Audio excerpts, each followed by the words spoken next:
You have more power over other people than you think. Not through force, not through money, but through something far more invisible, your expectations. What if the way you say someone is slowly shaping who they become? There was a study done in 1968 that changed psychology forever. Researchers Robert Rosenthal and Lenore Jacobson walked into an elementary school. They told teachers that certain students had been identified as late bloomers, children who were about to experience a dramatic rise in intelligence. These students were randomly selected. There was nothing special about them at all. But by the end of the year, those children had genuinely higher IQ scores than their peers. The teachers believed they were exceptional, and so they became exceptional. This is the Pygmalion Effect. The name comes from an ancient Greek myth. Pygmalion was a sculptor who carved a woman out of ivory. He fell so deeply in love with his creation that the gods brought her to life. The belief was so powerful, it made the impossible real. That myth, it turns out, is not just a story. It's a blueprint for how human beings actually work. When someone holds a high expectation of you, something shifts. The way they look at you changes. The tone of their voice changes. They give you more opportunities, more feedback, more patience. And without realizing it, you start to internalize that image of yourself. You start to live up to it.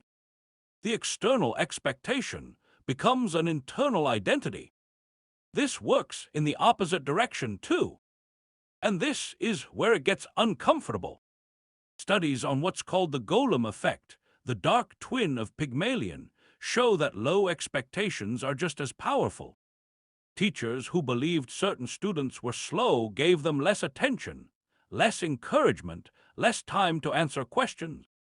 Those students underperformed, not because of their ability, but because of the invisible ceiling someone else placed over them. Think about your own life for a moment. Was there someone who believed in you before you believed in yourself? A teacher, a parent, a coach. Can you trace a turning point back to the moment someone looked at you differently? Most people can. That's not coincidence. That's the Pygmalion effect at work in your own story. And here's where it gets even deeper. Neuroscience shows that social expectations literally change brain activity. When people feel positively expected of, the brain releases more dopamine. Motivation increases. Cognitive performance improves. The brain, in a very real sense, rises to meet the room it's placed in. You are not just a fixed thing walking through the world. You are partly a reflection of the expectations surrounding you. This is why environments matter so much. The people you spend time with are constantly projecting an image of who you are onto you. Some are projecting potential. Some are projecting limitation. And slowly, quietly, without any argument or announcement, you begin to absorb those projections. Now here's the twist most people miss. The Pygmalion effect doesn't only apply to how others see you. It applies to how you see others. Every person in your life, your children, your partner, your colleagues, your friends, is being shaped by your expectations of them right now. The version of them you hold in your mind is influencing the version of them that exists in reality. You are, whether you know it or not, a sculptor. The question is, what are you carving?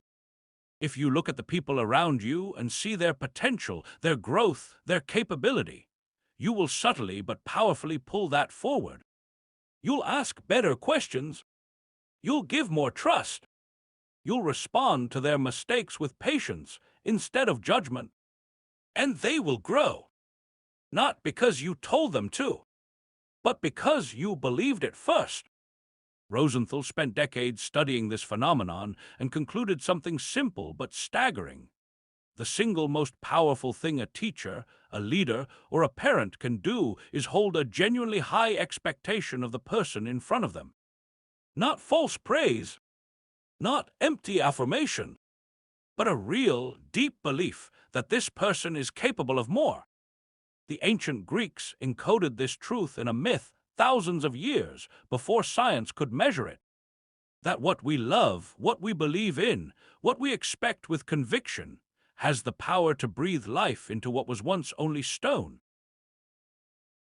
You are being shaped by someone's expectations right now, and someone else is being shaped by yours. Choose carefully what you believe about the people you love, because belief, it turns out, is not just something you hold in your mind. It's something you cast onto the world, and the world slowly becomes it. If this made you think differently about the people in your life, there's much more waiting for you on this channel. Subscribe